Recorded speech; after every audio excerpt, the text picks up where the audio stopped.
Hello friends, Steve Cross here and welcome to the Podden Prometheus. Self-indulgence. Conceptual mindfuckery. If no one knows and no one cares, that's the only way you can get away with anything in this world. Hello friends. If there's one thing every podcaster knows, it's that people who've just written a book are really easy to get on your podcast because they're desperate to have any sort of chance to talk about their book. But you know what we do here. We don't do things the way everyone else does. So I've got an entirely new book format for you with the incredible materials scientist Anna Ploszajski. So let's listen to Books I Never Wrote.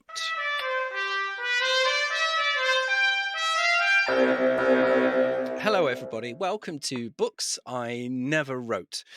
My name's Steve Cross. Today we're joined by the wonderful Anna Ploszajski to talk about not the book she has wrote, but another book that a robot has wrote based on her work. Anna, hello. Hello. Who are you? Can you fill our listeners in a bit about you and your life story? Maybe don't give us the full biography because I know they have to buy the book for that.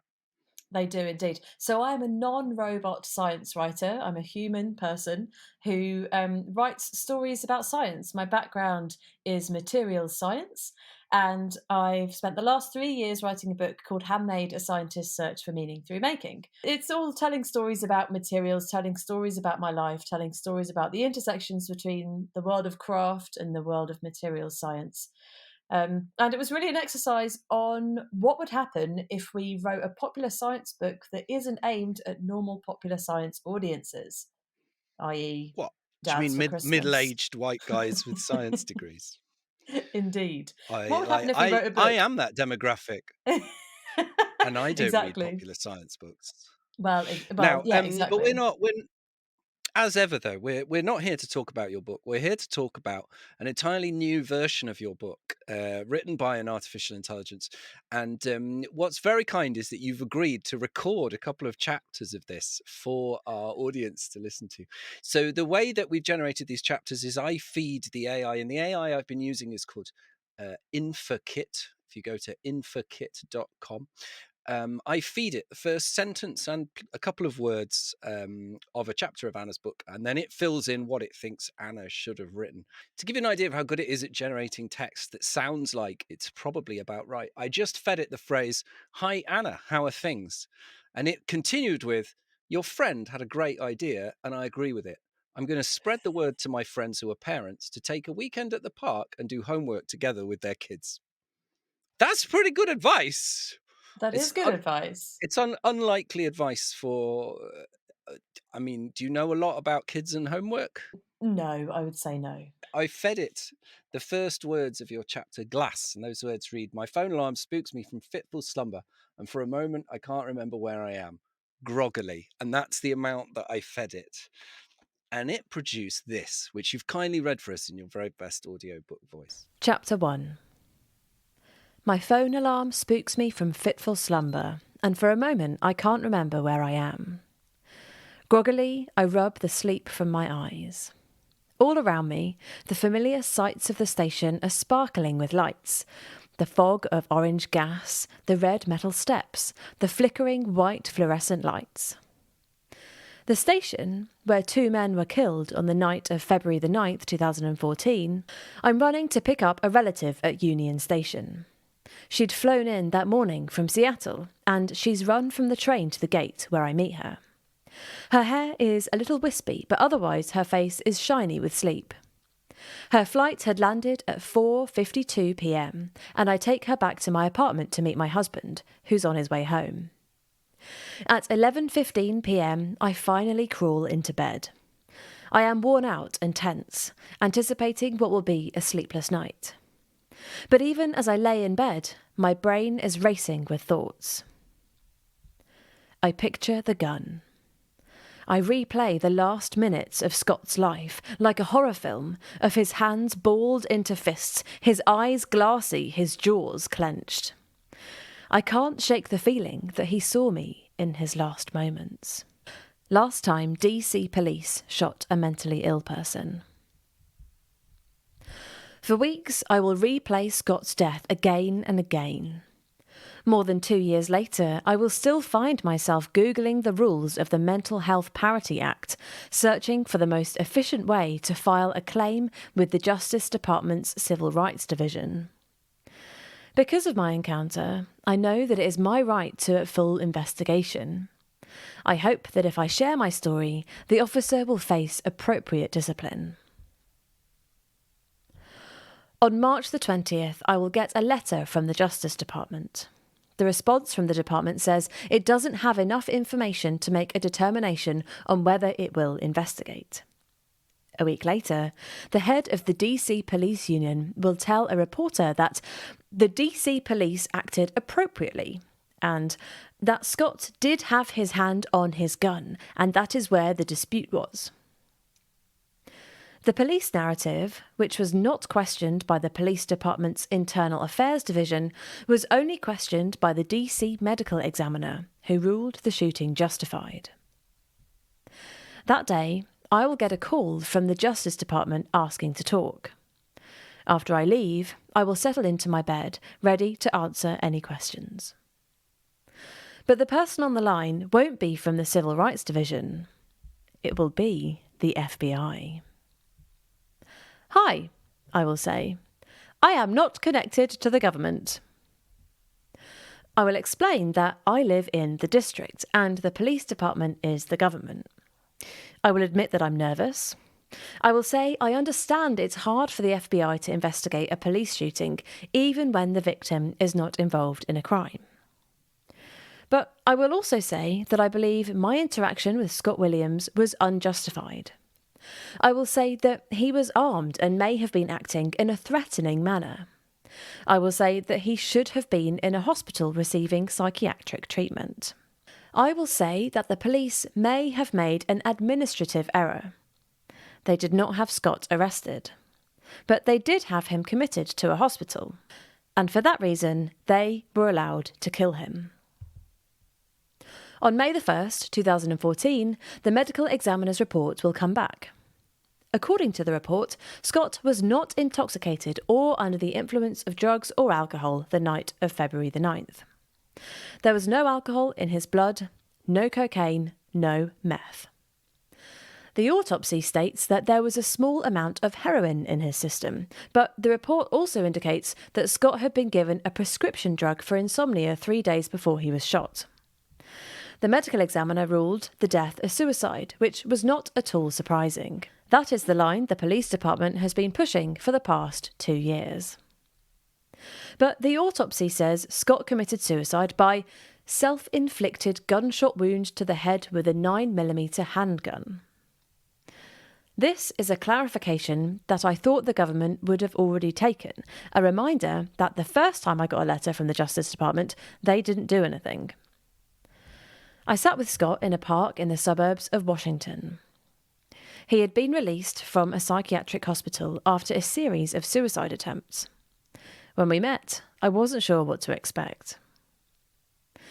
This man had been locked away for years when he needed help the most. As he lay in the grass, I held his hand and his shoulders shook. He cried out and held his head. I told him that he had a choice. He could die at home in a locked room with the television turned off, or he could die in a park in the company of a complete stranger. I said this was his decision, not mine. I wasn't sure what to say next, and I was scared to speak. A dozen thoughts raced through my mind, every one of them hostile. I could tell him to kill himself, or I could apologise for his past, or I could just stand there and listen. I said nothing. In the end, Scott threw away the gun and took his own life. He was found by police the next day. Weeks after his death, the DC Police Department acknowledged its failure.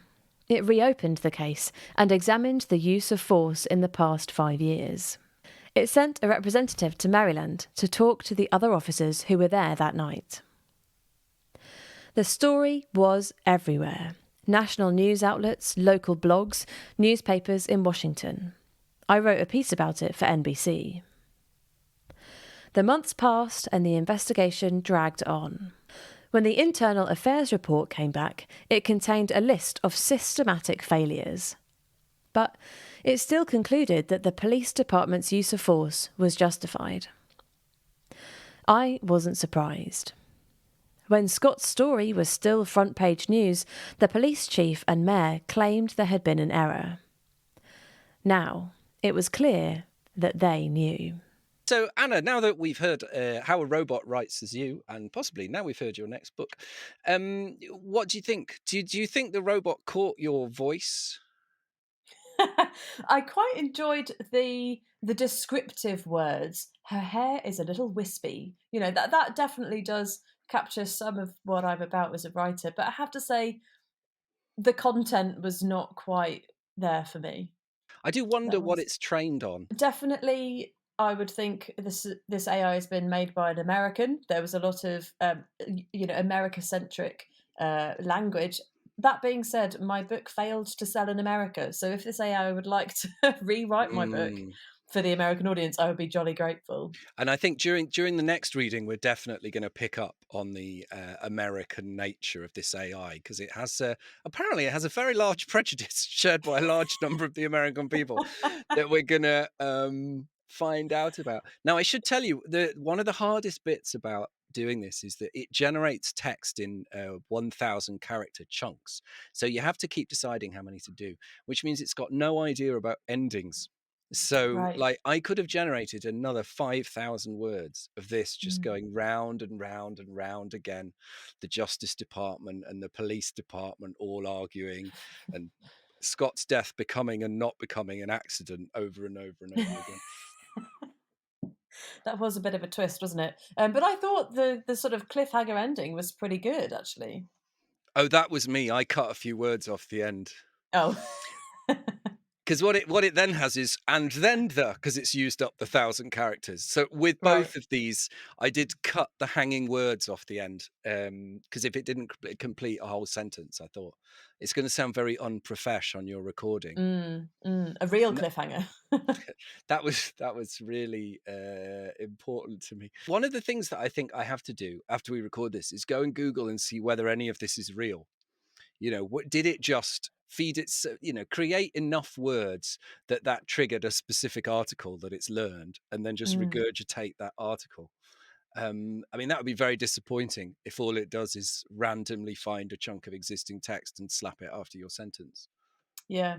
I'm interested in what text it learned how to write from, because it's obviously set in the modern day, Yeah. the murder occurred on the 9th of February 2014. Um, that those are obviously choices that it has made, but I wonder what inputs influence those choices. Yeah, and it's interesting because I can tell it different things. So I can tell it, I want you to write fiction, or I want you to write a blog, or I want you to write news. I didn't tell it anything. So the whole idea of this being narrative, it picked up just from your first sentence. It's clearly enough to Mm. establish this is a first person narrative. So it got that. Yeah. It didn't, I don't think, mention glass at any point, No, it which didn't. was a bit sad. That's the main the test we were really setting it is from this one sentence about waking up. Can you tell that this is a text about glass? The nice thing is the world's not so deterministic that it could. If it had actually, I mean, the other thing is we know this wasn't trained on your book, because it would Mm, have just regurgitated chapter 1 of your book. mm. Surely that's the perfect answer for an AI in this I situation. mean, it's been edited enough times that it is essentially just like an iterative loop on itself these days. But the Oh, tenses I thought was really confusing to me as I read it through. Obviously, it starts in the sort of present tense. I can't remember where I yep. am, and then we're in sort of we stay in the present tense, and then we go into this sort of dream-like state where it Yes. says, "For weeks I will replay Scott's death again and again," and then we're in this more than 2 years later. I will do this. That day, I will get a call. It has these weird things that feel like almost directions for a script. Like, now let's flip all the way back to the last time the DC police shot a mentally ill person. Yeah, It's yeah, exactly. It's awkward. I have to say, my favourite bit of the whole thing is but the person on the line won't be from the Civil Rights Division. It will be the FBI. Hi, I will Yes. say, I am not connected to the government. So good. To be fair, that is exactly the sort of thing I would say if I thought the FBI was calling me up, because I have a real thing about sort of authority figures. Yeah. So if I felt that they were ringing me up, that is exactly what I would say. I would panic and just be really weird. I love that halfway through it decides he was not under the influence of drugs. There was no alcohol in his blood, no cocaine, no meth, but there was heroin. Yeah, well, what listeners won't be able to see is that heroin reveal is on a different paragraph. Yeah. It's so good. There's no drugs. I mean, apart from heroin, which is, I mean, that's very much like, me telling a story after a couple of pints. Oh no, I forgot there was. It Yes. does read a bit like that, yeah. I tried to put those paragraph pauses in my rendition. Is that the sort of thing you learn to do as a professional audiobook reader? You don't get any training as a professional audiobook What? reader. They literally just put you in a room and tell you to start reading. Yeah.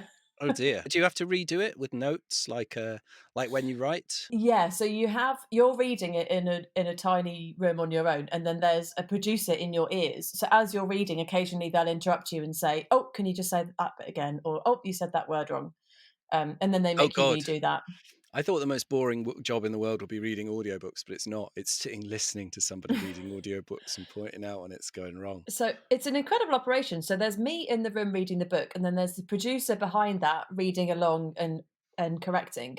Behind the producer in real time, there is an editor editing as we read, so that the whole thing gets produced as I'm reading it, basically. Cool. I've just noticed that Scott shoots himself in the head just after he's thrown away his gun. He does, yeah. That Yeah. is a plot hole. Yeah, I think they might need an editor to rearrange some of that. Definitely, yeah. I'm not sure about some of the timelines as well. Well, but this is, it's a first draft. First draft of everything is not Mm. very good. I'm trying to swear less on this show. That's what Hemingway said, isn't it? The first draft of everything is not up to scratch. I tell you what would be really interesting is if we took this and actually submitted it to a publisher as the first draft, as the sample chapter, and said, what do you think? I think we could tidy it up, and then that's your second book proposal written, isn't it? What's the second book going to be about? Oh, well, the second book was going to be about the end of life of materials, which does tie in nicely to Scott's story.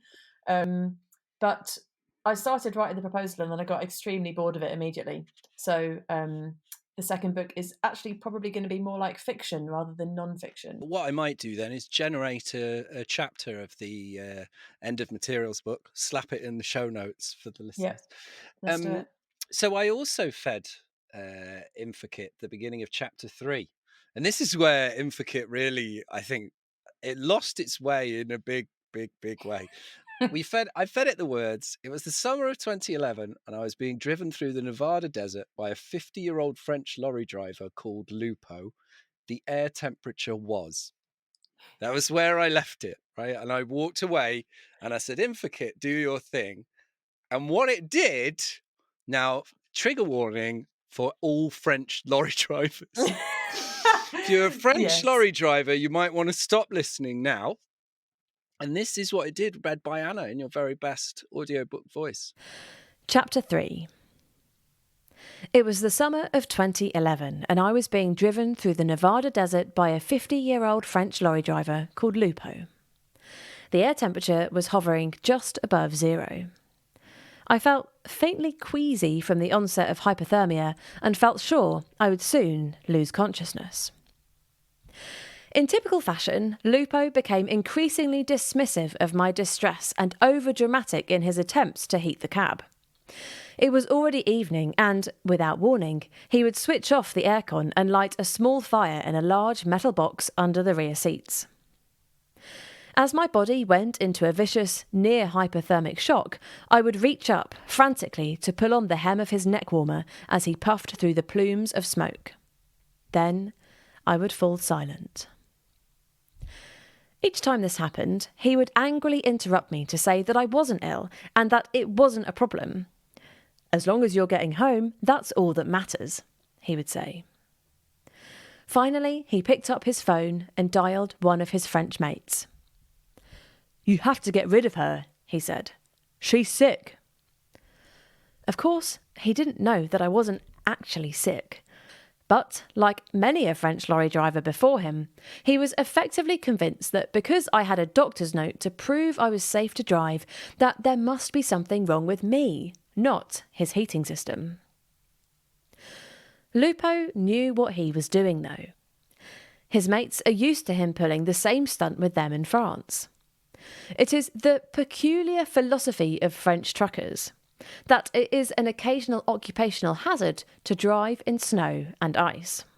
Cheryl found that when she was with him, she was not only cold, but was constantly snapped out of it by his windscreen wipers. When they have to pull over and begin to load, a group of them will grab up everything they can carry from the cargo area and start running around the truck, with the journey only beginning when they have extinguished their bonfire in a nearby field. It seems bizarre, but once they have hauled enough cargo out of their lorry, they continue driving in the dark, desperately hoping to make it home before dawn and packing all the boxes back in at the same time. As for their French colleagues, they have never known a white Christmas. But Cheryl believes the French mentality is rooted in the past. Before the Second World War, thousands of French peasants would travel to the farmhouses of the German Empire to work in the fields in the depths of winter. From somewhere, they had to gather the wood to fire their own stoves. They made the journeys over snow-covered fields, often at daybreak, carrying the family's few belongings. But it was all worth it because the farmhouses were much more comfortable than the shacks where they lived back home in the French countryside. Many of them had barely enough food to last through the winter months and would be lucky to survive their first winter. The French farmers regarded it a mark of distinction to work hard in the snow, toiling from sun up to sundown. So, perhaps, the spirit of the French farmer and the Frenchman travelling in the snow is part of our own history and part of the legacy of the continent's past. Certainly, in this modern age of modern transport, there seems to be little reason why large vehicles should not have the latest in heating and cooling technology, while also being capable of moving away from the old, wayward ways of the past. That is why I insist on travelling with the British Holiday Autos team when they are delivering to British campsites in the French Pyrenees, so they know all about the issue. And I insist on Cheryl, our saleswoman, trying to find out whether their hire truck drivers are really suffering when she drives them to and from the campsite.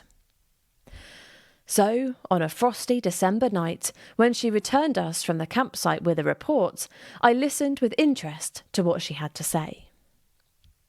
When the van containing the camp furniture had not arrived at the allotted time, she had driven the drivers, including Lupo, to a nearby village to collect a few more heavy packages. Our customer's parked car was in front of a barn, and in front of it, in the frosty dark, was the missing van. As soon as Cheryl and Lupo had crept up the drive, another delivery van arrived and was quickly filled up to bursting with boxes. Their van remained sitting where it had been left, next to the barn, with two cheerful-looking Frenchmen sitting inside. Cheryl said she was sure they were celebrating having delivered their first Christmas order. She even thought she had heard the clang of bottles in the back. Now I was impressed, but I knew something was not quite right. The next day, I asked them about the celebrations. "Well, actually, it's quite a small party," said Lupo. "There's no great partying. Everyone's going home to warm up. After this, they're going to get a few hours sleep and then be up early for a short trip to the petrol station to fill up the car." I was astonished that Lupo, who had just pulled off a miracle of logistics, would have let down his guard.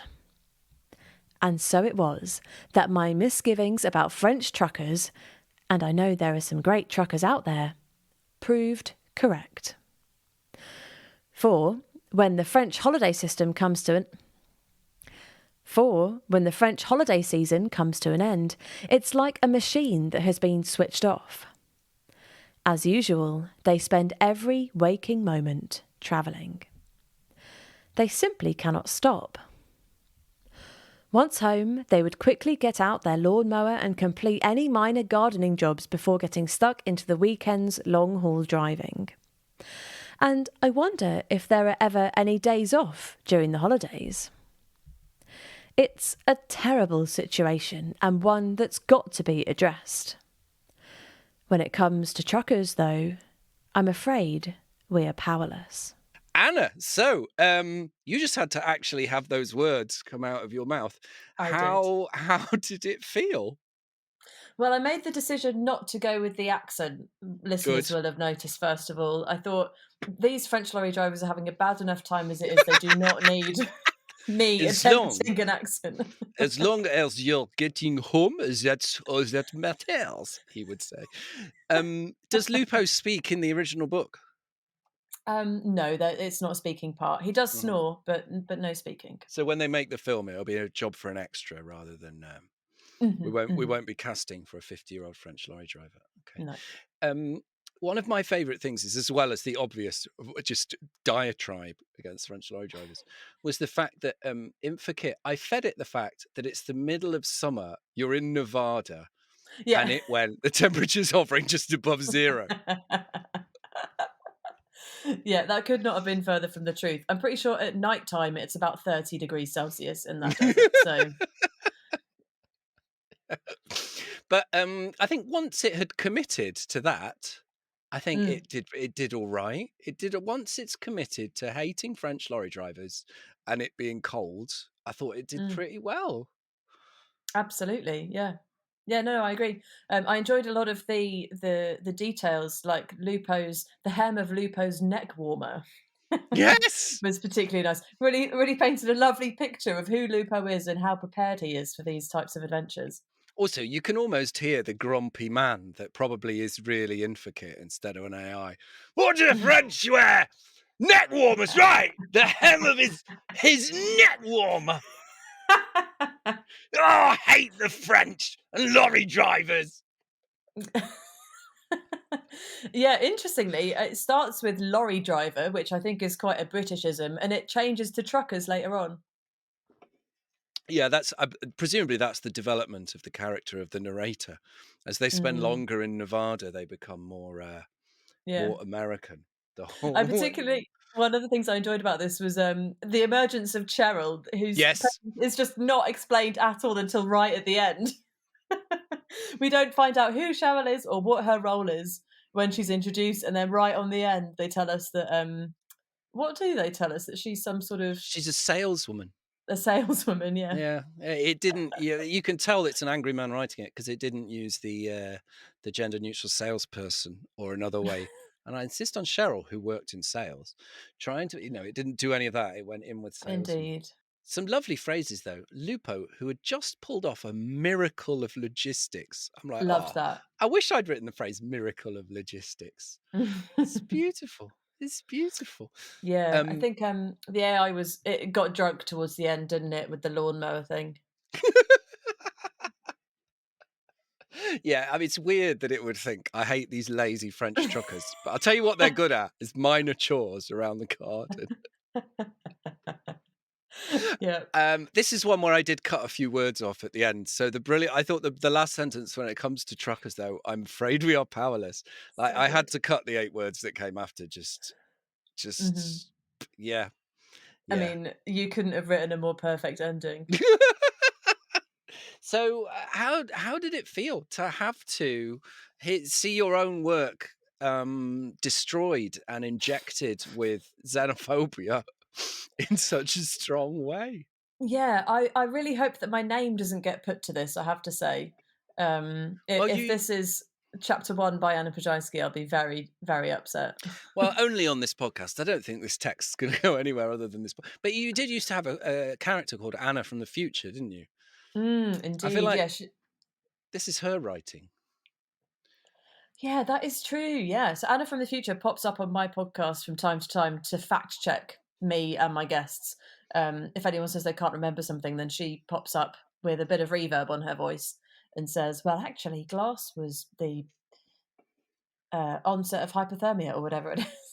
Yeah, you just once you get the onset of hypothermia stuck in your head, as Inferkit did, it's really hard to. You have to get rid of her, he said. She's sick. So this truck was supposed to be about steel. I guess trucks are made of steel. They are, yeah. Lawnmowers made of steel. Yeah, it's true. And actually, the beginning of this chapter, the Nevada desert story is all about cars and lorries and driving. So it's not as wild as the glass chapter. The shacks where they lived back home in the French countryside probably had corrugated steel roofs. They I would probably have did, thought. yeah. Yeah. I mean, it is nice that the Inferkit just like, I'm bored of talking about truck drivers. Let's do farming. Stick with the French, though. So, Anna, I think we've captured your voice and your thoughts and the thoughts. So, let's see how Inferkit would like me to say goodbye. I'll just type goodbye, Anna, and thanks. It says, goodbye, Anna, and thanks. See ya. Reread them a couple of times for some of their amazing writing, and then I did the usual MO of procrastinating. Why not? I thought. Then, just for giggles, I opened the file again. That's pretty good. That is borderline psychic. Anna, other than your book, Handmade, available from all good bookshops and Amazon, have you got anything else to advertise to our lovely listeners? Well, there's the podcast that accompanies the book, also called Handmade, where I go in depth and interview all sorts of different makers and crafts people about their making. Am I still episode 1, or have you deleted that? You are still episode 1. Yes, listeners, if you want to hear me eat a bag of hula hoops, and people can see you live when live is a thing again, can't they? They can. All my upcoming gigs are on my website, which is annaploszajski.com. Amazing. Listeners, don't try and guess it. Just go and look in the show notes. Anna, do you want to say bye-bye to our lovely listeners?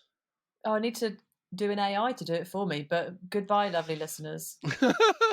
I'd just like to say goodbye, Anna, and thanks. See, reread them a couple of times, some of their amazing writing, and then I did the usual MO of procrastinating. Why not, I thought. Then, just for giggles, I opened the file again. Lovely listeners, join me next time. New format, new person, new mucking about. Bye-bye.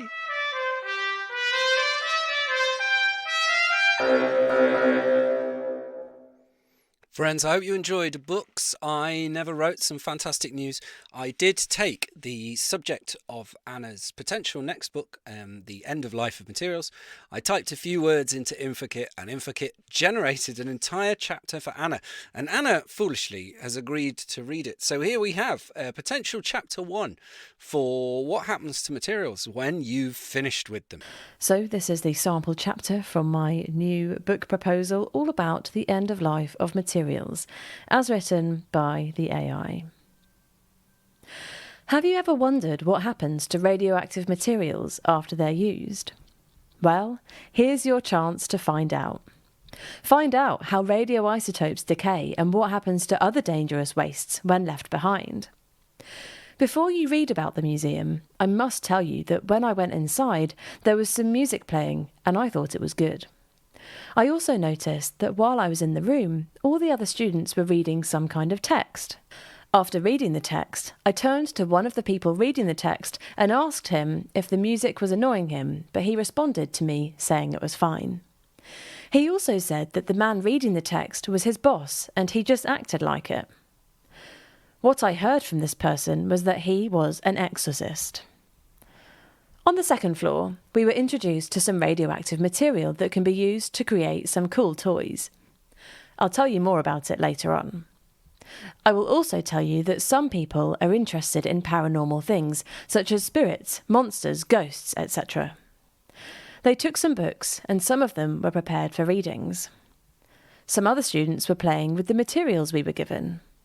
Next, we headed to the basement, where we learned how to exorcise. We were given different materials to use and went into an area where it is cold and it's dark. I took some pictures, and the next thing I remember, I was lying on a metal table and some men in suits were putting tape over my mouth. I was scared and wanted to say something, but it was hard to speak. What happened next was that I saw a film of a woman who was with her child. She was forced to live in a shack because her husband wanted her to be with her cousin. After that, I woke up with the same guy next to me. He had tears on his eyes, and he looked sad. Fuck. I asked him why he was crying, and he said he was sad because it reminded him of his wife who had passed away. I noticed that he was wearing an electronic wristwatch, and when I looked at it, it was broken. He then explained to me that the watch had only costed him $50. He explained that he had spent that money to buy this wristwatch that he could not use. I really feel for him, and I told him that I was really sad to see him like this. He told me not to worry because he has dreams like that all the time.